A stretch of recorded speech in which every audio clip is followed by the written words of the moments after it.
Ito na lang.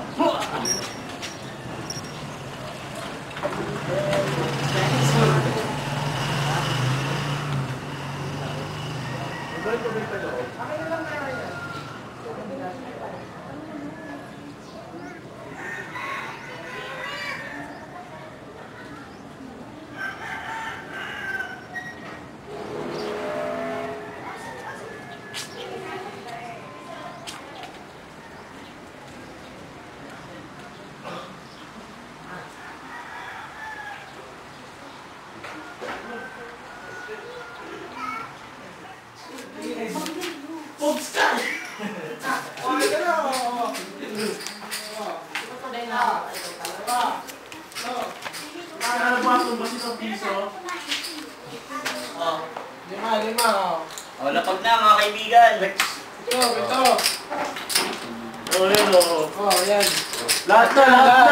Ano? Oh, lapag nyo na, lapag. Oh. Lapag. Kay division niya, kaya aga-aga sugal na.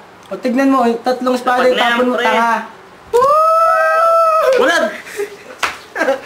Huli wala. Texas hold. Magandang gabi.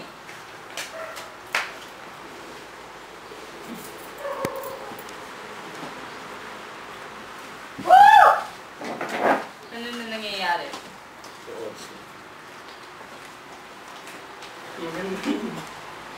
Magandang gabi, isa gani. Ano ba naging pasyon ng Kapitan General? Binago ba ang petisyon? Sino nanalo? Si Padre Irene o Padre Sibilia? Malay natin. Ginoong pasta. Magsasampa po sana kami ng kaso. Sige, tutulungan ko kayo sa inyong hinaalok sa akin. Magkikita na lamang tayo sa korte. Makakalis na kayo. Maraming salamat po. Maraming salamat po.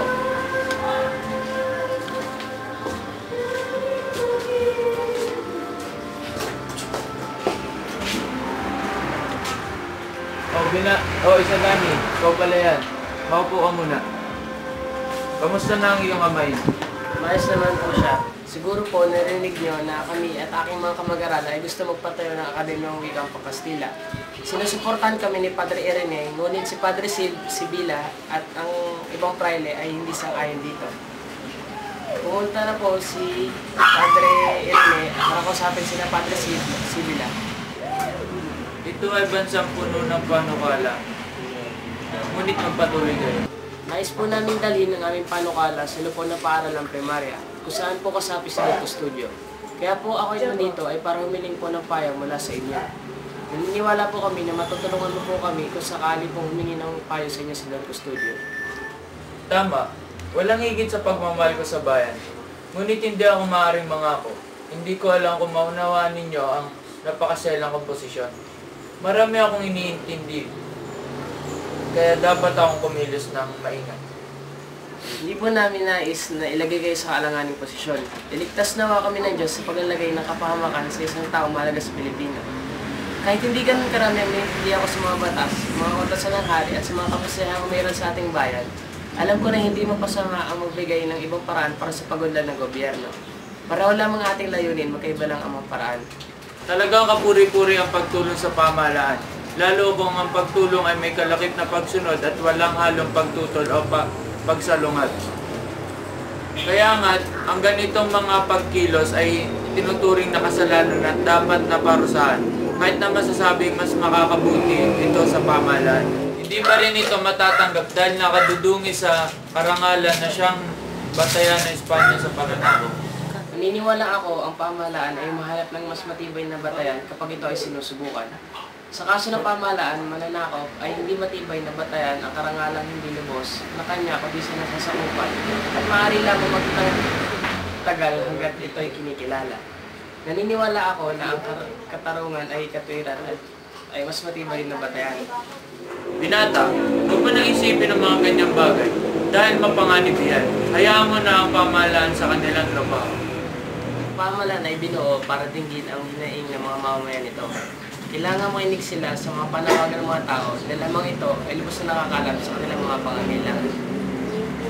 Ang mga nangangasiwa sa pamahalaan ay ang mga mamamayan din at hindi hamak na marunong. Dahil ang tao ay nagkakamali rin. Hindi dapat baliwalain ang kuro-kuro ng iba. Kailangan magtiwala ka sa kanila. Sila ang maasikaso ng lahat. Kasabihan nga sa kaslitan na hindi biyak na sanggol ay hindi bibigyan ng gatas. Kapag hindi ka nang hingi, hindi ka bibigyan. Sa iyong sinabi sa pamahalaan ay kabaligtaran ang nangyari.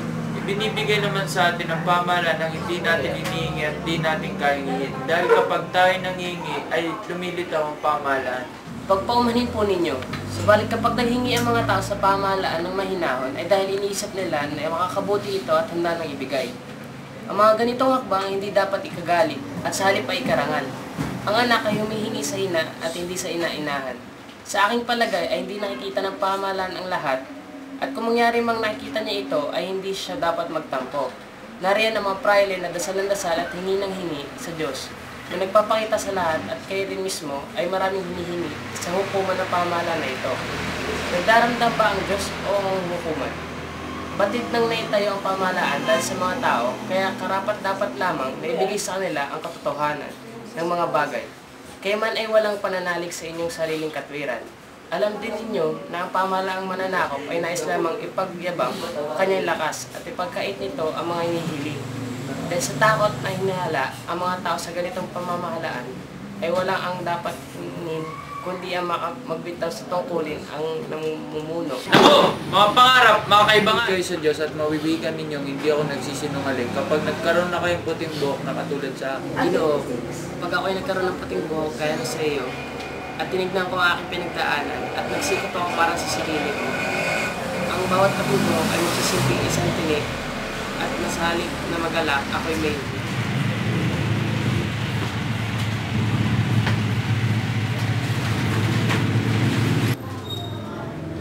Kaawa-awang bata.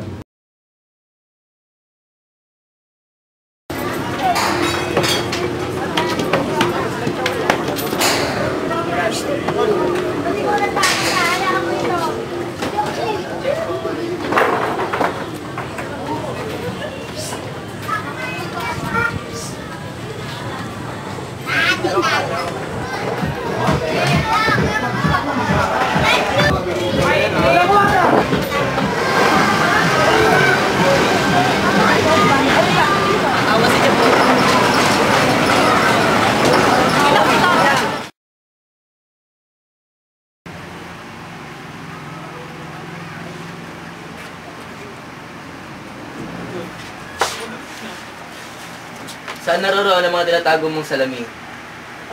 Ang sa'yo ay hindi ko alam, ngunit ang akin ay nasa hotel. Ibig mo bang manalamin?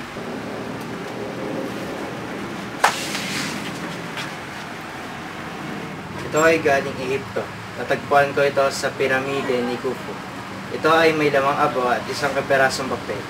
Sa pagbikas ng mga salitang nasa papel ay mabubuhay ang espiritu. Amoy bangkay! Uy, 40 daang taon! May simbahan? Deremol! Pinanganak ako sa panahon ni Amasis. Galing ako sa paglalakbay sa Gresya, Assyria at Persia. Sa pagdaan ko sa Babylonia, ay nakatuklas ako ng isang lihim.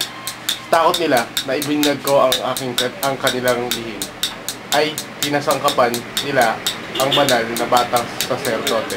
Paano ka ipinahamak ng batang saserdote? Umibig ako sa anak ng isang saserdote. Ang batang saserdote ng Abydos ay umibig din dito. Gumawa ito ng kaguluhan at ako ang idiniin na may kasalanan. Ikinulong ako ngunit tumakas at nagpunta sa lawa ng Mueris. Pero doon ay pinatay ako. Sa kabilang buhay ay nasaksihan ko ang paghahalay ng batang saserdote sa aking minamahal. Gaganti ako, umanda siya. Mahabag ka!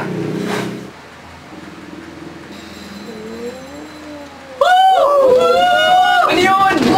Dapat ipagbawal ang tangalang ito. Lalo na kung hindi ito ginagamitan ng salamin.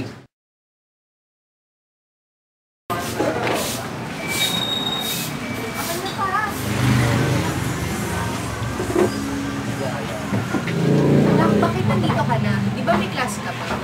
Hindi na ako papasok. Pinihiya ako sa harap ng buong klase. Pero anak, nangako ko sa iyong ama na pagtatapusin kita ng abogasya. Ano na lamang sasabihin niya kapag hindi ka naman sa kanilang buhay? At saka, Nay, tapos muna ako saglit.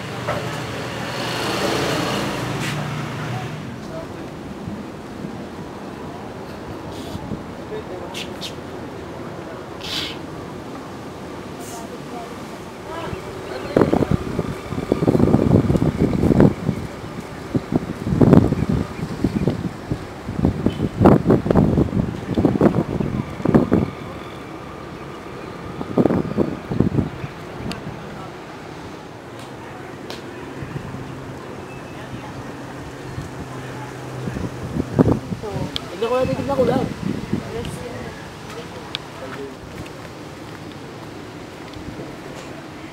Maaari niyo po ba akong matulungan makarating sa Hong Kong?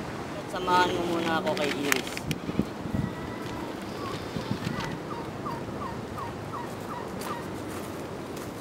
Ang mga pulbura, ang mga bomba.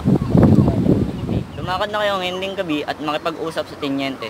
Sabihin ninyo ang kabesa at sasagot siya ng talis. Bakit po? Mayroon po bang mangyayari? Oo, mangyayari sa loob ng linggong papasok. Subalit, hindi pa handa ang distrito.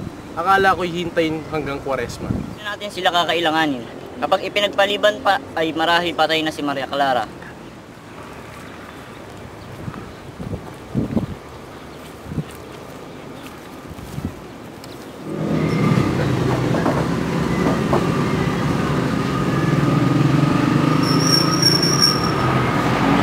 Nalagay na si Don Tiboso ay noong isang mula.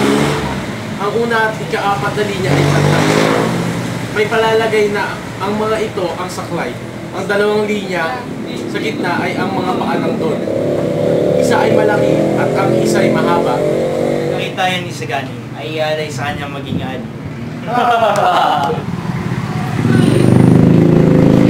Sige mo.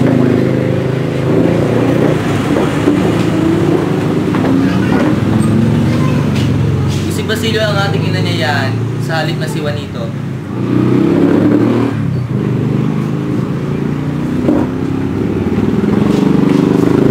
Pansit lang ay isang sopas na espesyal na ang halo ay kabuti, ipon, itlog, sotanghon, mga pirasong manok at kung ano-ano pa. Ihandog natin kay Don Custodio ang mga buto. Tumipo ka na.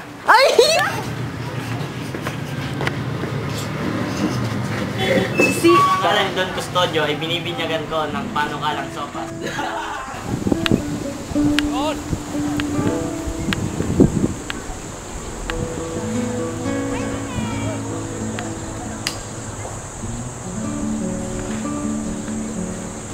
Naalala ko yung mga masasayang araw na.